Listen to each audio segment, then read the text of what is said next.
How big is big? What's kind of the vision for the brand? Well, it's a good question. I do feel that this segment could be 1,000 units, and you see Kava's kind of making a move there. My goal would be to go up to 100 in the next 10 years. So at Beast, we were doing 50 stores a year, and it was just a lot of stress, a lot of pressure. Little Greek, we're a couple of stores a year. So really just want to be slow, steady growth. Just something, nothing real. My key thing is, one of my regrets at Beast was just during that downturn where people had to close stores. I don't want to have that here. And we've had, in the 10 years, we've had a handful of stores not make it. Some were health issues. Lease was up. They wanted to move on in their life. And that's kind of what we try to do here is where go in low, keep your costs down.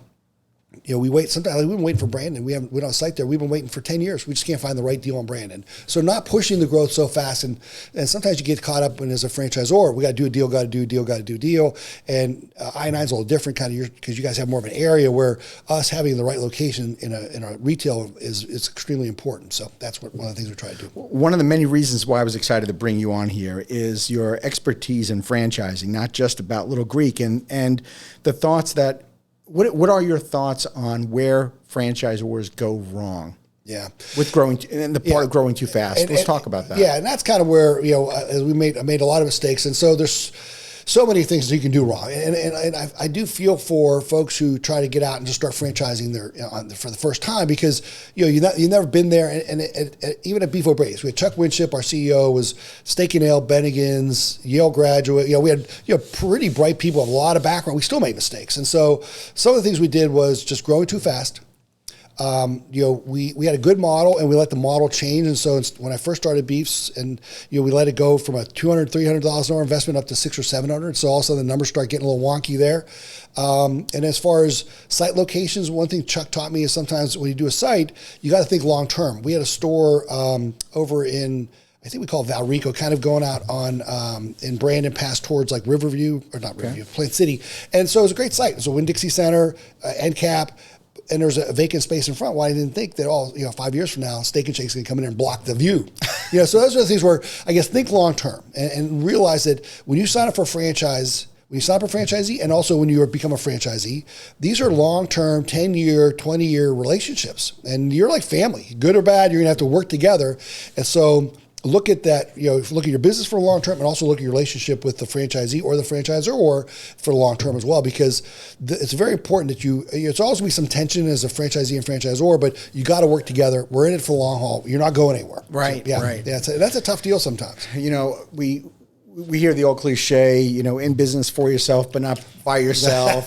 We've heard that, for decades. And while that is true, having the franchisee having the right traits is key because not everybody is cut out to be a franchisee. Exactly. Yeah. What is the characteristics of a Little Greek franchisee? Yeah, what does that look like? Yeah, great question. I'd love to get your I-9 take as well. Yeah. But one of the things I found out the hard way for us is we looked at our key values, and one of them is passion. We want people that are passionate about the brand. If you say, "Hey Nick, I'm looking at a Jiffy Lube or Little Greek," say you're not our guy or gal, because we do best with owner operators, and there are some brands where you can be the franchisee and hire some people, and they can do it. I think like maybe Sports Clips, for instance. I think they have a model where you have 3 stores and you don't have to cut hair or anything. Mm-hmm. But with Little Greek, our best people are the ones who love the brand. Oh, I love your food. 70% are from other countries. They're from Estonia, Bosnia, Serbia, Greece, Egypt, Lebanon, and they're hardworking folks, but they're kind of their part of their vibe anyhow, the Mediterranean. And they're not in, like when they start, they're in it every day. But like I just saw one of our guys, Pano, I just stopped by to get your food for lunch. And what a great story. This guy came over as a cook, and then he was a key employee, and then a general manager. He scraped together some money from his folks, and they opened a store in Trinity. Now he has 3 kids, a house, a car. He's a success story, but he's in there every day. He was up there. He's in the store. He's involved. We see people, they sign up and they spend all this money. They don't even go through the training program. And so as a franchisor, you're trying to evaluate that, but you only have a couple of days with them to kind of get that feel. And I go, why would you spend all this money and not even go train? I mean, it's free and and do it. And then they open a store and they're not there. I go, you have to be there. A manager doesn't really care at the same level as an owner. They're not going to go the extra mile to go out in the parking lot and find that customer who left without whatever, bottle dressing or whatever that they forgot behind. And so that, for me, the franchisee being committed, and passionate. That's kind of the key. Because you don't have to be rocket. That's one of the beauties is I-9. We have a model, and if you follow the model, you should be successful. Now, people say, how much money can I make? Well, how hard are you going to work? Are you going to be there 3 hours a day? Are you going to be open to close? And are you going to go out to the community and promote your store and visit and talk to customers? Oh, you're the Little League, you're the I-9 here. Give out some free passes, stuff like that. So that's kind of where those are the folks who do real well. And there's other folks they just want to kind of get by the bare minimum. That doesn't work. Yeah, I agree. With I-9, passion is number one, of course. Right. It's a sports for us is a blessing and a curse. Right. It's a blessing that because our business was sports, it attracted so many people. They Right. knew something about it. They loved it. Everyone, who doesn't like sports, right? Yeah. The curse was that it was sports and that people knew something about it. Yeah. So you wanted to make sure you had people, though, that realized it was business first. Yeah. If they got caught up in knowing too much about sports, or I should say, not knowing too much about sports, if they got caught up in the rules of the game, right, the things that were not important to them as a franchisee, truthfully, I mean, they have to focus on management, marketing, finance, accounting, operations, technology. Those are the things that make the machine work. Right. And having passion for sports and the families and the kids is absolutely critical, but you can't be focusing on whether it's a fair catch is, Right. What's the ruling on what that are the play? rules, right? Is it 2 feet in, inbounds? Is it completely, who cares about that? Yeah. The rules of the game as a franchisee, they're irrelevant. That is irrelevant. That's not for you. That's the site coordinator. That's already handled. But if you start focusing too much on the rules of the game, then you have your eye looking at the wrong, the wrong thing. The analogy would be for Little Greek is, I love food and I love my chef.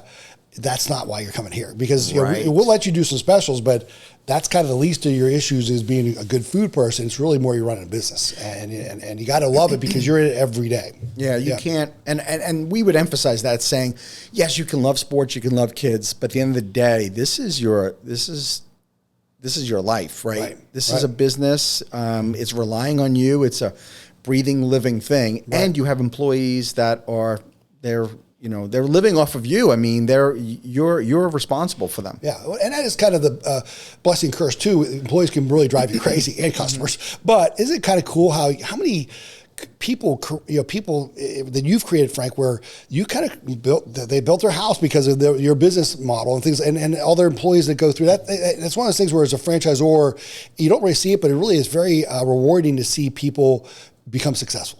It's amazing. And it really is fun to see the folks who kind of work their way through. Some folks have a kind of a better hand of cards that can play than others.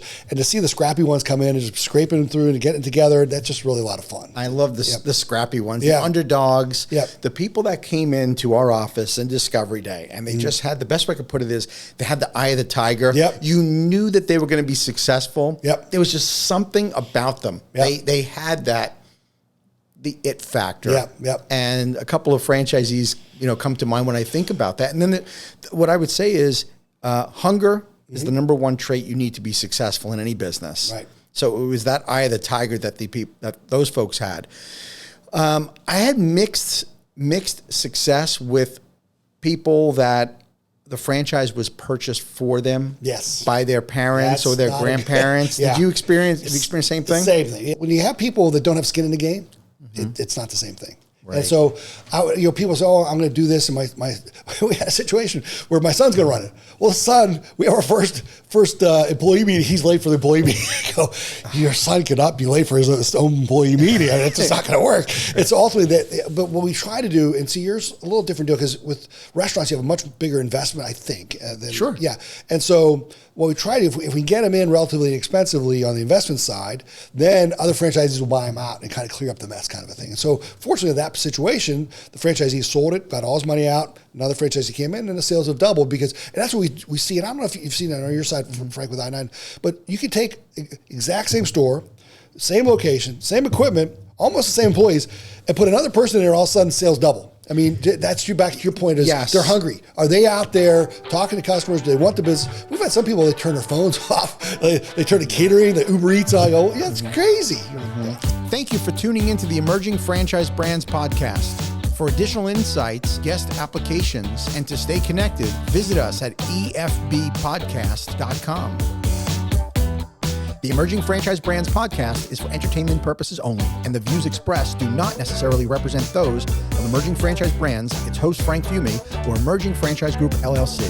Any discussed franchise or investment opportunity requires thorough investigation, obtaining proper disclosure documents, and expert consultation before making any investment decisions. The podcast and its host do not offer professional advice or endorsements, and they hold no responsibility for actions, representations, accuracy, or consequential damages related to the podcast content.